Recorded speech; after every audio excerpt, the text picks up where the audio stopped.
আসসালামু আলাইকুম and good day dear students, welcome to my online class. Honours তৃতীয় বর্ষের নিয়মিত ক্লাসে আমি তোমাদের সাথে আছি Mohammad Abdul Salam, lecturer, department of management, Pallabi Mahila degree college. আমরা পড়ছি human resource management.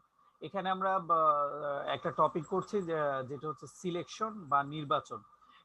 সিলেকশনের preliminary discussion আমরা শুরু করেছি। প্রিলিমিনারি ডিসকাশনে বেসিক্যালি আমরা ডেফিনেশন দেখেছি যে হোয়াট ইজ সিলেকশন, দেন ছিল হচ্ছে selection procedure, steps of selection, steps of সিলেকশনে প্র্যাকটিক্যালি যেটা হয়, কেউ তিনটা স্টেপ, কেউ কোনো কোনো অর্গানাইজেশন 5 স্টেপস, এভাবে অর্গানাইজেশন টু অর্গানাইজেশন ভ্যারি করে সিলেকশন স্টেপস।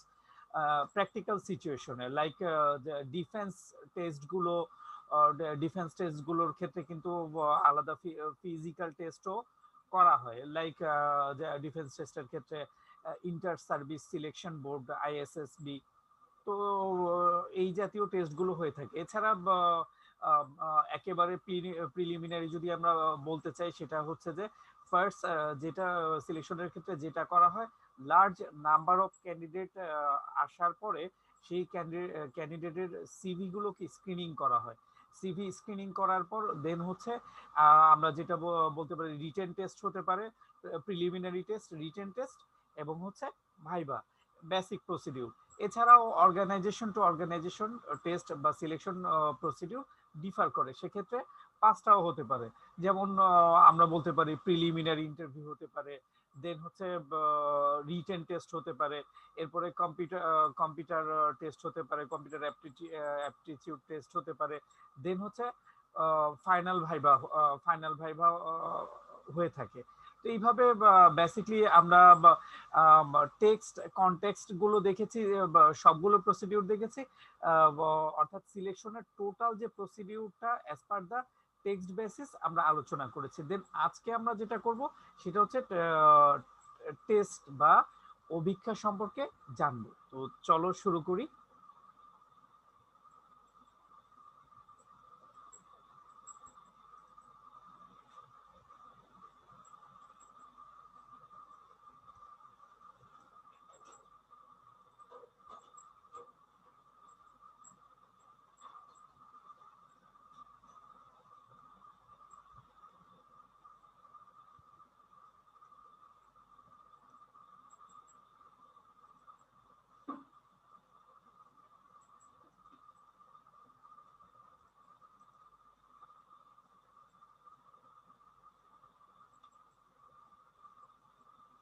দেন আমরা পড়ছি সিলেকশন হিউম্যান রিসোর্স ম্যানেজমেন্টে ডেফিনিশন পার্ট, দেন হচ্ছে এখানে নির্বাচনের প্রক্রিয়াগুলো। সো আজকের টপিক সিলেকশন। সিলেকশনের ক্ষেত্রে টেস্ট বা অভিক্ষা। বেসিকলি আমরা তোমরা জানো যে লার্জ নাম্বার অফ ক্যান্ডিডেট, অর্থাৎ প্রচুর এর আগের টপিক আমরা যেটা করেছি রিক্রুটিং। রিক্রুটিং এর পারপাসই থাকে হচ্ছে খুব ভালো অ্যাডভার্টাইজমেন্ট দিয়ে বা বিভিন্ন সোর্স থেকে প্রচুর সংখ্যক ট্যালেন্টকে অর্গানাইজেশনে নিয়ে আসা।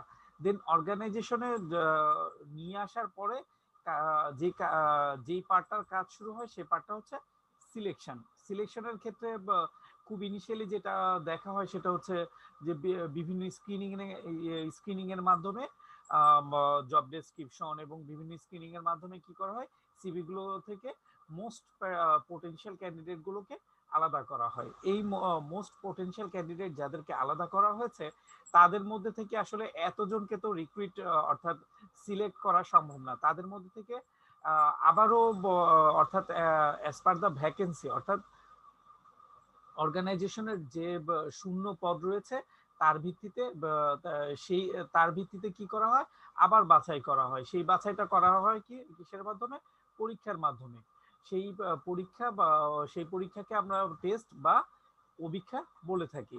তাহলে এখানে তোমরা দেখতে পাচ্ছ যে অভিক্ষা বলতে কোনো বিষয় পরিমাপের পদ্ধতিকে বোঝায়, অর্থাৎ কোনো বিষয় সম্পর্কে যে পরিমাপ করা হবে সেটার পদ্ধতি। তো এটা বিভিন্ন রকম হতে পারে, like preliminary test.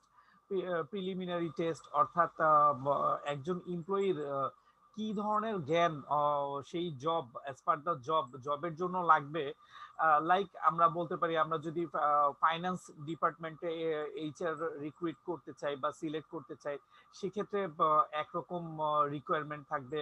অ্যাকাউন্টসে HR select করতে চাইলে সেক্ষেত্রে রিকোয়ারমেন্ট একরকম লাগবে। এসিএম এ আমরা যদি এইচআর সিলেক্ট করতে চাই সেক্ষেত্রে রিকোয়ারমেন্ট ভ্যারি করে, বা অর্থাৎ অ্যাডমিনিস্ট্রেশনে একরকম।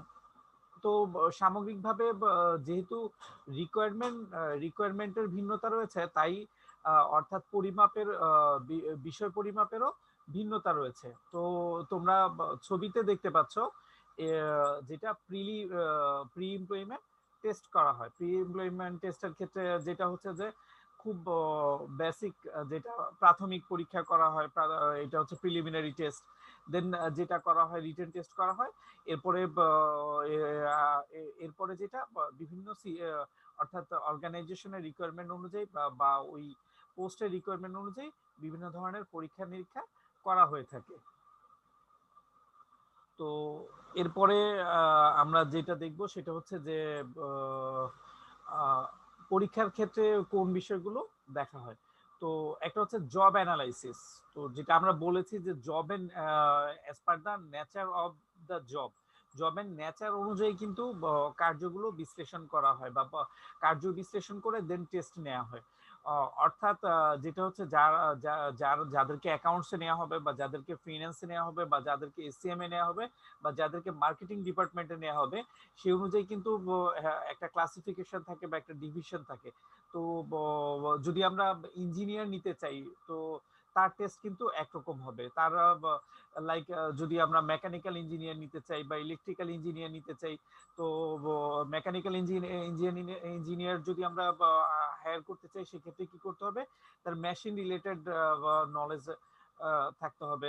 লাইক হচ্ছে তার প্র্যাকটিক্যালি মেশিন অপারেশন স্কিল থাকতে হবে। বা আমরা যদি আইটির ক্ষেত্রে লোক নিতে চাই সিএসসি ডিপার্টমেন্টে, তাহলে তার আইটি স্কিল, অর্থাৎ আমরা যদি প্রোগ্রামিং বা নেটওয়ার্কিং যেই সেক্টরে নিতে চাচ্ছি সেই রিলেটেড নলেজ তার থাকতে হবে। আর যদি আমরা অ্যাকাউন্টসে নিতে চাই, তাহলে সেক্ষেত্রে যেটা করতে হবে, অ্যাকাউন্টিং রিলেটেড ফ্রেশার হলে ইউনিভার্সিটি গ্র্যাজুয়েট। আর যদি এক্সপিরিয়েন্স চাই, তাহলে প্রফেশনাল ডিগ্রি যাদের রয়েছে তাদেরকে আমরা হায়ার করতে পারি। দেন হচ্ছে এইভাবে হচ্ছে জব অ্যানালাইসিস করে আমরা টেস্টগুলোকে ডেকোরেট করতে পারি। দেন এরপরে একটা টুল রয়েছে, যেটা হচ্ছে যে নির্ভরযোগ্যতা। অর্থাৎ নির্ভরযোগ্যতা এমন একটা টুল, এটা হচ্ছে যে প্রতিটা সিচুয়েশনেই সেম, অর্থাৎ একটা সামঞ্জস্যতা থাকবে পরীক্ষার ক্ষেত্রে, একটা সামঞ্জস্যতা থাকবে। অর্থাৎ পরীক্ষা এবং তার ফলাফলের মধ্যে যদি সেম পার্সনের ক্ষেত্রে হয়, তাহলে রেজাল্টও সেম হবে। যদি সেম হয়, দেন হচ্ছে নির্ভরযোগ্যতা সঠিক, অর্থাৎ সেটা কি নির্ভরযোগ্য, টেস্টটা নির্ভরযোগ্য। আর যদি সামঞ্জস্যতা না থাকে, সেক্ষেত্রে আমরা এটাকে রিলাই করতে পারি না। অর্থাৎ আমরা যতবারই টেস্ট নেই, সেটার ফলাফল কাছাকাছি হবে। দেন আমরা যেটা করতে পারি, ভ্যালিডিটি জাজ করতে পারি। ভ্যালিডিটি জাজ করার ক্ষেত্রে যদি স্কোর হায়ার হয়, তাহলে এইটা ইন্ডিকেট করে যে ওই এমপ্লয়ের পারফরমেন্স হায়ার। যেমন আমরা বলতে পারি, যদি ফায়ার ফাইটার নেওয়া হয়, এরপরে যদি ডক্টর নেওয়া হয়, তো সেই ক্ষেত্রে ফায়ার ফাইটারের যেই জব টেস্ট হবে, ডক্টরের জব টেস্ট কিন্তু সেম হবে না, ডিফারেন্ট হবে। লাইক যারা ফায়ার ফাইটার, ওদের কিন্তু ফিজিক্যাল ফিটনেসটা খুব সিগনিফিকেন্ট। তো সেই ক্ষেত্রে কিন্তু ডক্টরের ফিজিক্যাল ফিটনেসটা ফায়ার ফাইটারের মতো দরকার নেই। অর্থাৎ জেনারেল হলেই চলছে, কিন্তু বেসিক্যালি ফায়ার ফাইটারের কাজ হচ্ছে ফিজিক্যাল ফিটনেস নিয়ে কাজ করা। তো এইভাবে আমরা যেটা করতে পারি, ভ্যালিডিটি জাজ করতে পারি। ভ্যালিডিটি জাজ করা হয়, অর্থাৎ এইটা কার্যক্ষেত্রে এমপ্লয়ির পারফরমেন্সকে ইন্ডিকেট করে। ভ্যালিডিটি হায়ার হলে দেন হচ্ছে জব সেক্টরে কি এমপ্লয়ির পারফরমেন্সও অনেক হায়ার হয়। তো ভ্যালিডিটির ক্ষেত্রে কয়েকটা বিষয় আছে, চলো আমরা একটু দেখি। ভ্যালিডিটির ক্ষেত্রে যে বিষয়টা রয়েছে, সেটা হচ্ছে জব টেস্ট করা, জব এক্সামিনেশন। অর্থাৎ যেই বিষয়ের পরীক্ষা হবে, সেটা সেই বিষয়ের পরীক্ষা করা, অর্থাৎ যদি অ্যাকাউন্টস রিলেটেড বা ফায়ার ফাইটার হলে তার ফিজিক্যাল স্ট্রেংথ, এই জাতীয় বিষয়গুলো দেখা। দেন আমরা যেটা দেখব সেটা হচ্ছে যথার্থতা অর্থাৎ ভ্যালিডিটি নির্ণায়ক এবং হচ্ছে সঠিক অভিজ্ঞতা নির্ধারণ, অর্থাৎ সঠিক যথার্থতা নির্ণায়কের এবং হচ্ছে কি সঠিক অভিজ্ঞতাটাকে সঠিক হতে হবে। দেন হচ্ছে কি করা, রেজাল্টসটাকে মেজার করতে হবে এবং হচ্ছে সঠিক ফলাফল পরিমাপ করতে হবে, ফলাফল পরিমাপ করে সঠিক অভিজ্ঞতা অর্থাৎ পরীক্ষাটাকে সঠিক করতে হবে। এরপরের যে বিষয়টা আমরা যে কর্মী নির্বাচনের ক্ষেত্রে টেস্ট নিব, তো সেই ক্ষেত্রে টেস্টের ক্ষেত্রে ব্যবহারের কি কি সুবিধা রয়েছে, অর্থাৎ টেস্টের ক্ষেত্রে কি কি সুবিধাগুলো পেয়ে থাকি।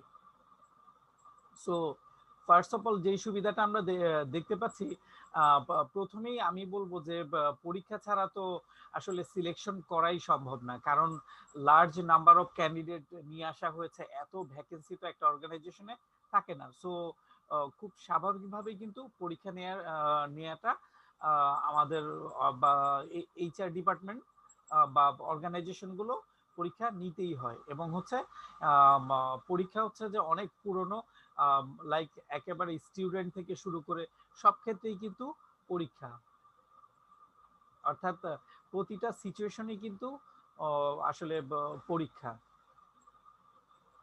আর মহান আল্লাহ তাআলাও আমাদেরকে পরীক্ষার জন্যই দুনিয়াতে পাঠিয়েছেন। তো এইখানে যেটা হচ্ছে যে আমরা জব টেস্টের জন্য যেই অভিক্ষা করব, সেটার সুবিধার ক্ষেত্রে যেই পয়েন্টগুলো এখানে বলা আছে, সেটা আচরণের মান নির্ধারণ, অর্থাৎ জব টেস্ট যখন করা হয় তখন প্রতিটা বিষয়ের একটা মান দেয়া থাকে। তো এই মান দেওয়ার ফলে বা লাইক প্রতিটা মানের একটা স্ট্যান্ডার্ড থাকে, লাইক হচ্ছে যদি এইটার নাম্বার 10 হয় স্ট্যান্ডার্ড, স্ট্যান্ডার্ড হবে আমরা স্ট্যান্ডার্ড ধরতে পারি 8 বা 7 ধরতে পারি বা 6 ধরতে পারি। তো এইভাবে আমরা যখন স্ট্যান্ডার্ড গুলো সেট করব, তখন যেটা হচ্ছে যে পার্টিকুলার জবের ক্ষেত্রে, এটা মার্কেটিং এর ক্ষেত্রে হোক বা ম্যানুফ্যাকচারিং এর ক্ষেত্রে হোক, তার যে অ্যাপ্রোচ, তার যে বিহেভ, এইটা কিন্তু ওই মানের মাধ্যমে অর্থাৎ ওই তথ্যের মাধ্যমে বের করে আনা সম্ভব। এটা কিন্তু আমরা অ্যাজিউম করতে পারি না। অর্থাৎ আমরা যদি শুধু ইন্টারভিউ নেই, তাহলে কিন্তু একটা দেখা গেছে প্র্যাকটিক্যালি তাকে দেখে একটা অ্যাজাম্পশন করা হয়, কিন্তু টেস্টের মাধ্যমে কিন্তু তথ্যভিত্তিক তথ্যভিত্তিক তার যে কোয়ালিফিকেশন, তার যে কোয়ালিটি, এটা তথ্যের মাধ্যমে বের করে নিয়ে আসা হচ্ছে, যেটা খুবই রিলায়েবল। তো সে আচরণের মান নির্ধারণ করলে সেই মান যদি উত্তীর্ণ হয়, তো সেই ক্ষেত্রে দেখা যাবে যে ক্যান্ডিডেট তার যে রিলেটেড পোস্ট, সেই ক্ষেত্রেও ভালো পারফরমেন্স করার সম্ভাবনা থাকে। এরপরের যে পয়েন্টটা রয়েছে সিকিউরিটি, নিরাপত্তা বিধান, অর্থাৎ টেস্টের মাধ্যমে যখন নেওয়া হয়, তখন কিন্তু তাকে তোমরা দেখেছো প্রিভিয়াস ক্লাসে সিলেকশন প্রসিডিউরে আমরা কতগুলো স্টেপস তোমাদেরকে দেখেছি। তাহলে এই ক্ষেত্রে এতগুলো স্টেপস পার করার ক্ষেত্রে করার পর কিন্তু অ্যাকচুয়ালি একটা ক্যান্ডিডেটের সেফটি এনশিওর করা হয়, অর্থাৎ সে এই আর বেসিক্যালি যেটা হয় যে অর্গানাইজেশন কিন্তু একজন এমপ্লয়িকে নিয়ে অনেক বড় বড় দায়িত্ব দিয়ে, অনেক বড় বড় তার কাছে মেশিনারি থাকবে, তার কাছে অ্যাকাউন্টসে হলে কোটি কোটি টাকার হিসাব থাকবে, মার্কেটিং এ হলে কোটি কোটি টাকার পণ্য থাকবে, দেন আদার্স ডিপার্টমেন্ট গুলো কিন্তু খুব বড় বড় দায়িত্ব থাকবে। তো এই ক্ষেত্রে কিন্তু আরেকটা বিষয়, তো এই দায়িত্বগুলো সে যথাযথভাবে পালন করা, যদি পালন করে সেক্ষেত্রে কিন্তু অর্গানাইজেশন প্রফিটেবল, আর যদি পালন না করে তাহলে কিন্তু কোম্পানির অনেক বড় লোকসান হতে পারে। তো এই জন্য যেটা হচ্ছে যে যদি প্রপার অর্থাৎ রাইট পারসনকে নেওয়া না হয়, সেক্ষেত্রে কিন্তু কোম্পানির একটা সিকিউরিটি কনসার্ন থাকে। তো এই টেস্টের মাধ্যমে এই বিষয়টা এনশিওর করা হয়। এরপরে যেটা হচ্ছে যে যথোপযুক্ত ব্যবস্থা, অর্থাৎ রাইট প্লেসমেন্ট, রাইট প্লেসমেন্ট অর্থাৎ ভ্যাকেন্সির জন্য যেই ভ্যাকেন্সি রয়েছে সেই ভ্যাকেন্সির জন্য কোয়ালিটি পিপল অর্থাৎ right person right time right প্লেসে ইনশিওর করা কিন্তু এটা যদি আমরা করতে চাই রাইট পারসনকে রাইট টাইম রাইট প্লেসে দেন হচ্ছে আমাদের কি করতে হবে টেস্ট বা অভিক্ষার মাধ্যমেই আমরা করতে পারবো আদারওয়াইজ অন্য কোনো ক্রাইটেরিয়ার ক্ষেত্রে সেটা করা কঠিন হয়ে যায় দেন যেটা হচ্ছে যে কর্মী সন্তুষ্টি অর্জন জব টেস্টের মাধ্যমে যখন কর্মী নেওয়া হয় তখন কিন্তু যারা যারা অর্গানাইজেশনে রয়েছে এটা খুব সুন্দর একটা প্রক্রিয়া তো সেক্ষেত্রে যারা অর্গানাইজেশন রয়েছে তাদের কিন্তু কোনো সে থাকে না তাদের কিন্তু কোনো ডিস্যাটিসফ্যাকশন থাকে না এবং যে এন্ট্রি লেভেলে জয়েন করে তারও কিন্তু সে অনেক টেস্ট দিয়ে যখন একটা জব পায় তারও কিন্তু একটা সন্তুষ্টি থাকে তো আবার যারা এক্সিস্টিং এমপ্লয়ি রয়েছে তাদের ক্ষেত্রেও কোনো সমস্যা হয় না কিন্তু যদি কোনো রেফারেন্স ইউজ করে বা টেস্ট ছাড়া যদি কাউকে ইনক্লুড করা হয় অর্গানাইজেশনে অনেক ক্ষেত্রেই দেখা যায় যে এক্সিস্টিং এমপ্লয়িরা এই বিষয়টা খুব সহজভাবে মেনে নিতে চায় না অর্থাৎ এই ক্ষেত্রে রেফারেন্সটা ওইভাবে পছন্দ করা হয় না যদিও আমরা জানি যে রেফারেল বড় একটা সোর্সিং অর্থাৎ আমরা যদি ইন্টারনাল সোর্সিং বলি সেক্ষেত্রে রেফারেলগুলো মোস্ট অফ দ্য কেসেস যেটা হয় যে এক্সপেরিয়েন্স সেক্টরগুলোতে হয় এরপরে যেই সুবিধাটা আমরা দেখতে পাচ্ছি সেটা হচ্ছে যে উৎপাদন অর্থাৎ টেস্টের মাধ্যমে আমরা যাকে নিব সে কিন্তু অবশ্যই মোস্ট কোয়ালিফাইড ক্যান্ডিডেট অর্থাৎ আমরা কিন্তু অলরেডি রিক্রুটিং এর মাধ্যমে লার্জ নাম্বার অফ ক্যান্ডিডেটকে নিয়ে এসেছি দেন নিয়ে আসার পরে তাদের মধ্যে থেকে শর্টিং করে স্ক্রিনিং করে কিছু সিভি কালেক্ট করে আবার তাদের কোয়ালিফিকেশন জাজ করা হয়েছে দেন কি করা হয়েছে তাদের হয়তো প্রিলিমিনারি টেস্ট নেওয়া হয়েছে বা ভাইবা নেওয়া হচ্ছে লম্বা প্রসিডিউর ফলো করে একেবারে যে হচ্ছে মোস্ট কোয়ালিফাইড তাকে নেওয়া হয়েছে তো এই ক্ষেত্রে কিন্তু একেবারে নিশ্চয়তা থাকে যে সে পার্সনটা রাইট পার্সন হবে তো যদি রাইট পার্সন রাইট প্লেসমেন্ট হয় তাহলে সেই ক্ষেত্রে কিন্তু উৎপাদন বৃদ্ধি খুব স্বাভাবিক একটা ব্যাপার তাহলে ডে বাই ডে যেভাবে ম্যানুফ্যাকচারিং সিস্টেম ডেভেলপ হবে সেভাবে যদি উৎপাদন বৃদ্ধি পায় সেক্ষেত্রে কিন্তু বাজারও বৃদ্ধি পাবে আর বাজার বৃদ্ধি পেলে যেটা হয় যে সেলস বৃদ্ধি পাবে আর সেলস বৃদ্ধি পেলে ইউ নো হোয়াট যে অর্গানাইজেশনের ডেভেলপমেন্ট অর্গানাইজেশনের যে প্রোগ্রেস সেটা অনেক বেড়ে যাবে দেন যে বিষয়টা বলবো সেটা হচ্ছে মনোবল বৃদ্ধি আরেকটা সুবিধার কথা আমরা বলতে পারি যে মনোবল বৃদ্ধি অর্থাৎ তাদের যে সাইকোলজিক্যাল পাওয়ার বা অর্থাৎ মানসিক যে শক্তি সেটা হচ্ছে যে অনেক বেড়ে যায় অর্থাৎ এতগুলো পরীক্ষা দিয়ে আসার পরে তাদের কনফিডেন্স লেভেলটা অনেক বেশি থাকে এরপরে যে বিষয়টা সেটা হচ্ছে ব্যয় নিয়ন্ত্রণ অর্থাৎ ব্যয় নিয়ন্ত্রণ হচ্ছে যে টেস্টের ক্ষেত্রে যেটা হয় যে আমরা টেস্টের মাধ্যমে খুব সহজেই কোয়ালিফাইড ক্যান্ডিডেটকে সিলেক্ট করতে পারি তো এত ক্যান্ডিডেটের অর্থাৎ আমাদের যে রিকোয়ারমেন্ট 5 জনের রিকোয়ারমেন্ট বা 10 জনের রিকোয়ারমেন্ট রয়েছে এই ক্ষেত্রে অ্যাপ্লিকেন্ট অনেক বেশি কিন্তু আমরা কি করতে পারি এই অ্যাপ্লিকেশন আর টেস্টের মাধ্যমে সহজেই 5 জন নিয়ে নিতে পারি তো এই ক্ষেত্রে কিন্তু ব্যয় অনেকটা কন্ট্রোলে থাকে এরপরে যেই পয়েন্টটা সেটা হচ্ছে একটা কনসিকুয়েন্স অর্থাৎ আমরা যেই ইনপুটটা প্রোভাইড করব সেটার একটা কনসিকুয়েন্স অর্থাৎ যেই বিষয়টা অর্থাৎ আমাদের কাছে প্রচুর অ্যাপ্লিকেন্ট আসলো সেই অ্যাপ্লিকেন্ট থেকে বাছাই প্রক্রিয়া অর্থাৎ স্টেপস গুলো পার করে দেন আমরা যেটা করলাম আমরা ওদেরকে সবাইকে পরীক্ষায় নিয়ে আসলাম পরীক্ষায় নিয়ে আসার ক্ষেত্রে প্রিলিমিনারি টেস্ট করা হলো দেন যেটা করা হলো এরপরে যেটা হতে পারে রিটেন টেস্ট হতে পারে তো এই সমস্ত টেস্টগুলো কিন্তু যেটা হচ্ছে যে এইগুলোর আমরা তোমাদেরকে দেখেছি রিলায়েবিলিটি থাকে রিলায়েবিলিটি গুলো কিন্তু তখন জাজ করে ফেলা হয় যেই টুলগুলো আমাদের হাতে থাকে রিলায়েবিলিটি বা ভ্যালিডিটি যেগুলো থাকে সেগুলো দ্বারা জাজ করে পরীক্ষাটাকে এমনভাবে সেট আপ করা হয় যে ওই পার্সনটা ওই পদের জন্য বা ওই প্লেসের জন্য সবচেয়ে উপযুক্ত, এবং সবচেয়ে উপযুক্ত লোককেও কিন্তু আমরা অনেক বাছাই করে নিচ্ছি। অর্থাৎ যারা এসেছিল তারাও কিন্তু as per the requirement, as per the JD job description, তারা সবাই কিন্তু কোয়ালিফাইড। কিন্তু সবাইকে তো অর্গানাইজেশনে জব দেওয়া সম্ভব না, তাই যেটা করতে হয় যে তাদের মধ্যে থেকে সবচেয়ে যোগ্য লোকটাকে নেওয়া হয়। তাহলে এই রাইট পারসন যখন অর্গানাইজেশনে আসে তখন কিন্তু, অর্থাৎ আমাদের যে ইনপুট, রাইট পারসন যখন আমরা প্লেসমেন্ট করতে পারি, অর্থাৎ ইনপুট করতে পারি, তখন তখন যেটা হয় যে উৎপাদিত পণ্য বা সেবার মান অনেকটা অনেক উন্নত হয়। আর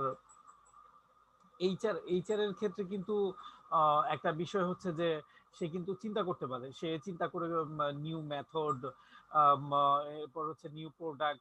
তো এই জাতীয় বিষয়গুলো কিন্তু সে নতুন করে শুরু করতে পারে। তো শুরু করলে যেটা হচ্ছে যে উৎপাদিত পণ্য যেভাবে as per the needs, as per the demand, কনজিউমারের ডিমান্ড রয়েছে সেই অনুযায়ী চেঞ্জ হয়, তেমনি সেবার মানও কি অনেক বৃদ্ধি পায়। তো এই ছিল হচ্ছে কর্মী নির্বাচনের ক্ষেত্রে অভিক্ষা ব্যবহারের সুবিধা বা টেস্টের কি অ্যাডভান্টেজেস গুলো আমরা পেয়ে থাকি। দেন আমরা যেটা দেখবো ডিসঅ্যাডভান্টেজেস বা অসুবিধাগুলো কি কি আছে। অর্থাৎ কর্মী নির্বাচনের ক্ষেত্রে অভিক্ষা বা টেস্ট ব্যবহারের কি কি অসুবিধা আমরা পেতে পারি। যে অসুবিধাগুলো আমরা পেতে পারি সেটা হচ্ছে যে অনেক সময় দেখা যায় যে ম্যানুপুলেশন বা হচ্ছে পক্ষপাতিত্বের একটা সম্ভাবনা থাকে। অর্থাৎ টেস্ট যখন নেওয়া হয় তখন অনেক ক্ষেত্রেই, অর্থাৎ এখানে কিন্তু মোটামুটি অনেক ক্যান্ডিডেট পরীক্ষা দেয়, অনেক ক্যান্ডিডেট পরীক্ষা দিলে যদি এগুলোর ভ্যালিডিটি এবং হচ্ছে রিলায়েবিলিটি সঠিক থাকে সেই ক্ষেত্রে সমস্যাটা থাকে না, কিন্তু সব ক্ষেত্রে কিন্তু ভ্যালিডিটি বা রিলায়েবিলিটি এনশিওর করা সম্ভব না।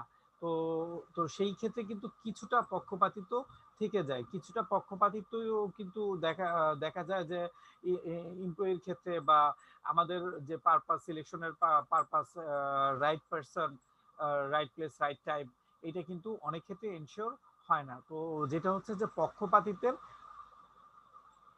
একটা একটা প্রবাবিলিটি বা সম্ভাবনা থেকে যায়। আরেকটা হচ্ছে অ্যাম্বিগুইটি বা দুর্বোধ্যতা। অর্থাৎ অনেক সময় টেস্টটা হচ্ছে যে রিলেট করে না। অর্থাৎ আমরা কি জন্য টেস্ট নিচ্ছি, কি জন্য টেস্ট নিচ্ছি এবং টেস্টের সাথে অ্যাকচুয়ালি জবের যে রিলেশনশিপ এটা হচ্ছে কোরিলেশন থাকে না। বা হচ্ছে যে যেমন পরীক্ষার ক্ষেত্রে অনেক ক্ষেত্রে যেটা করা হয় যে এমন বিষয়ে জানতে চাওয়া হচ্ছে যেটা যেটা আসলে লজিক্যাল না, বা এটা বিভিন্ন কারণে হতে পারে। এটা হচ্ছে যে অর্গানাইজেশনের বেসিক্যালি টেস্টের ক্ষেত্রে কিন্তু আমি যেটা আগেও বললাম যে অ্যাপ্লিকেন্ট যারা এসছে তারা কিন্তু সবাই কোয়ালিফাইড, বাট অর্গানাইজেশনের কারণ অ্যাপ্লিকেশনের ক্ষেত্রে কিন্তু অলরেডি একটা ক্রাইটেরিয়া দেয়া ছিল, অলরেডি একটা ক্রাইটেরিয়া দেয়া ছিল যে এই ক্রাইটেরিয়া বেসিস কি হবে অ্যাপ্লিকেশনগুলো কালেক্ট করা হবে, আদারওয়াইজ কিন্তু কালেক্ট করা হবে না। সো ওই ক্রাইটেরিয়া অনুযায়ী কিন্তু সবাই কোয়ালিফাইড। তো কোয়ালিফাইড হওয়ার পরও অর্গানাইজেশনের কিন্তু সেই ক্যাপাসিটি নেই যে সবাইকে প্লেসমেন্ট করা। তো সে প্লেসমেন্ট করা সম্ভব না হলে যেটা করা হয় যে আরো টেস্টের মাধ্যমে তাদেরকে বাদ দিতে হয়। বেসিক্যালি টেস্ট করা হয় কোয়ালিফাইড ক্যান্ডিডেটদের মধ্যে থেকেই বাদ দিয়ে মোস্ট কোয়ালিফাইড ক্যান্ডিডেটদেরকে নিয়ে আসা।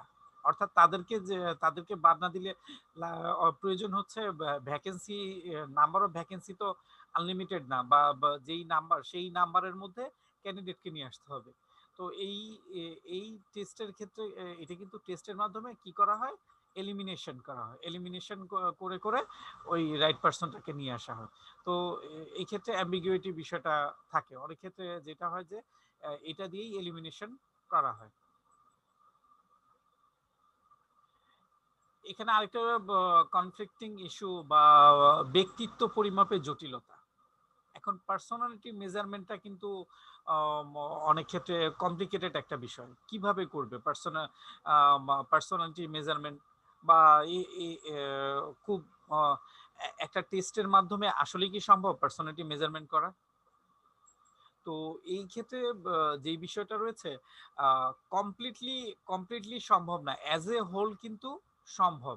আর এখন তো টুলস টেকনিক্স অনেক ডেভেলপ যার মাধ্যমে যেটা হয় যে একজন মানুষের পার্সোনালিটি সম্পর্কে একটা গেইজেস চলে আসে বা একটা টেস্ট করে ফেলা যায়। ইন্ট্রোভার্ট, এক্সট্রোভার্ট, বিভিন্ন ধরনের কোশ্চেনিয়ার রয়েছে, বিভিন্ন ধরনের সিচুয়েশন টেস্ট রয়েছে, বিভিন্ন ধরনের স্ট্রেস টেস্ট।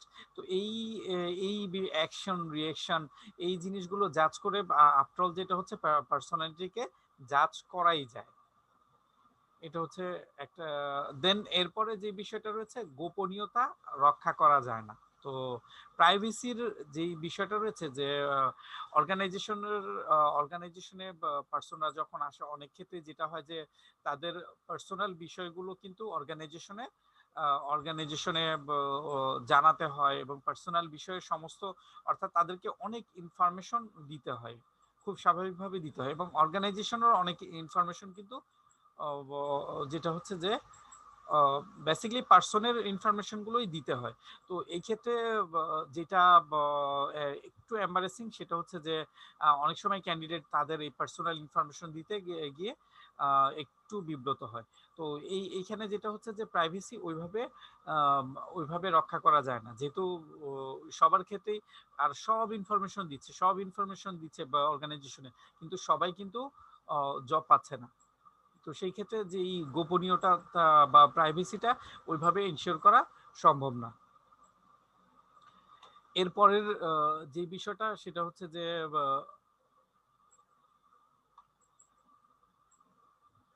টেস্টটা কিন্তু খুব টিপিক্যাল একটা বিষয়, অর্থাৎ একটা লিমিটেড বিষয়ের উপর থেকে বেস্ট একটা ক্যান্ডিডেটকে নিয়ে আসা। এই ক্ষেত্রে কিন্তু এটা সৃজনশীলতার কোনো বিষয় এখানে থাকে না, খুব একটা সৃজনশীলতা টেস্ট করে নিয়ে আসা হয় না। তো অনেক সময় কিন্তু কর্মক্ষেত্রে দেখা যায় যে সৃজনশীলতা বা ইনোভেটিভ বিষয়গুলো অর্গানাইজেশনকে অনেক বা একটা কি কম্পিটিটিভ অ্যাডভান্টেজ নিয়ে এসে দেয়। কিন্তু টেস্টের ক্ষেত্রে যেটা হচ্ছে যে খুব বেশি সিগনিফিকেন্ট, খুব বেশি জব রিলেটেড, খুব বেশি জবের সাথে অ্যাটাচ, সেই বিষয়গুলো পরীক্ষা করেই নিয়ে নেওয়া হয়। তো সৃজনশীলতাটা ওইভাবে জাজ করা হয় না। দেন যেটা হচ্ছে যে কার্যক্ষেত্রের বাইরেও অভিজ্ঞতা নেওয়া হয়, অর্থাৎ তার যে জব রিলেটেড ইস্যু, অনেক ক্ষেত্রেই দেখা যায় যে তার জব রিলেটেড ইস্যুর বাইরে তাকে টেস্ট করা হচ্ছে। তো এই ক্ষেত্রে কিন্তু অনেকটাই ক্যান্ডিডেটরা কি হয়, অস্বস্তিতে পড়ে যায়। অর্থাৎ তার যে প্রিপারেশন, তার যে মেজারমেন্ট, সেই মেজারমেন্টের বাইরে যখন তাকে কোনো টেস্ট দিতে বলা হবে, তখন কিন্তু স্বাভাবিকভাবেই সে অপ্রস্তুত বোধ করবে। অর্থাৎ স্বাভাবিকভাবেই সে এটা এটা খুব ভালোভাবে নিবে না। দেন যেই বিষয়টা আমরা দেখতে পাচ্ছি সেটা হচ্ছে বিভ্রান্তির সুযোগ থাকে। অর্থাৎ টেস্টের ক্ষেত্রে বা তোমরা তোমরা যখন ইউনিভার্সিটি টেস্ট দাও বা কোনো এক্সাম দাও, তখনও কিন্তু তোমরা যেটা করতে পারো, তো পরীক্ষা দিয়ে তোমরা অনেকে দিয়েছো, তো যখন তোমাদের মার্কস পাও তখন মনে হয় যে আমি ভালো দিলাম, ও খারাপ দিল, অথচ আমার চেয়ে বেশি নাম্বার পেয়েছে। তো এই এই জাতীয় বিষয় অনেকে দেখা যায় যে একাডেমিক রেজাল্ট ভালো বা কোনো কারণে সে অনেক কনফিডেন্ট, কিন্তু যেটা হচ্ছে যে আলটিমেটলি তার অভিজ্ঞতা ভালো হয়নি বা জবটা সে অ্যাভেল করতে পারেনি, কিন্তু কম্পারেটিভলি যে আসলে একটু তার চেয়ে কম সে জবটা পেয়েছে। সো জব টেস্ট কিন্তু অ্যাকচুয়ালি একটু ডিফারেন্ট, অর্থাৎ জবের রিকোয়ারমেন্ট অনুযায়ী টেস্ট করা হয়। আর এখানে অনেকগুলো পার্ট থাকে। তো যখন সিলেক্ট করা হয় তখন কিন্তু অ্যাজ এ হোল সামগ্রিকভাবে করা হয়, কিন্তু এখানে একটা বিভ্রান্তির সুযোগ থেকে যায়। দেন এর পরের যেই বিষয়টা আমরা দেখতে পাচ্ছি সেটা হচ্ছে যে ব্যাপক পরিধি, অর্থাৎ জব টেস্টের পরিধিটা কিন্তু যেটা আমি বলেছি যে লিমিটেড একটা স্কেলে পরীক্ষা নেওয়া হয়, অর্থাৎ যেই টেস্ট এরিয়া সেইটার বেসিসে, অথবা অনেক সময় দেখা যায় যে পরিধি কি করে সুনির্দিষ্ট পরিধি থাকে না, অর্থাৎ যেখান থেকে এমপ্লয়ার যেখান থেকে যেভাবে চাইলো সেভাবেই পরীক্ষা নিচ্ছে। তো একটা সুনির্দিষ্ট পরিধি না থাকলে সেটা হচ্ছে ক্যান্ডিডেটদের জন্য যে বিষয়টা হচ্ছে অ্যাম্বিগুইটি ক্রিয়েট করে, অর্থাৎ তারা তাদেরকে প্রপারলি প্রিপেয়ার করতে পারে না। তো এই এই অসুবিধাগুলো, অর্থাৎ এই সিলেকশন প্রসিডিউরের ক্ষেত্রে এই অসুবিধাগুলো ইউজুয়ালি হয়ে থাকে, অর্থাৎ তারা এই অসুবিধাগুলো ফেস করে থাকে। তো আমরা আজকে যেটা দেখলাম সেটা হচ্ছে, ফার্স্ট আমরা টেস্ট দেখলাম, দেন হচ্ছে টেস্ট রিলেটেড বিষয়গুলো দেখলাম, দেন যেটা আমরা হচ্ছে কর্মী নির্বাচনের ক্ষেত্রে টেস্টের সিগনিফিকেন্ট রোল দেখলাম বা অ্যাডভান্টেজেস দেখলাম, দেন হচ্ছে ডিসঅ্যাডভান্টেজেস বা অসুবিধাগুলো কি সেগুলো দেখলাম। সো আজকে এই পর্যন্তই, that's all for the timing. ভালো থাকো, আগামী ক্লাসে ইনশাল্লাহ দেখা হবে।